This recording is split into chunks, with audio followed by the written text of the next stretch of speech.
Bir күні шал орманға қарай шығыпты. Қасында күшігі бар екен. Келе жатып, шалдың қолбағы түсіп қалыпты. Ол қолғапты тышқан байқап, мұнда кім тұрады? Мен тұрамын деп, тышқан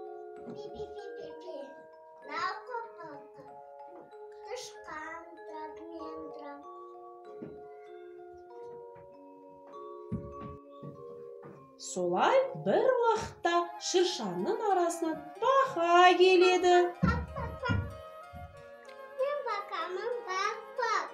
Басым менің шапақ. Шу допыте көпшілік, басым шудан шапақ. Қопақта кім тұрады? Мен тұрам, мен тышқан. Мен деді ойлашы. Кел бізге.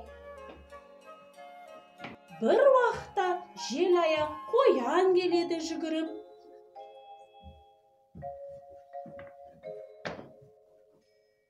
Мен қоямын. Мына қопаққа кім тұрады? Мен тұрам тышқан. Мен бақамын боламын. Тұрсам болама. Жерге тұрамын. Солай үшеуі тарту тұра бастайды. Bir күні түлкі келеді. Түлкі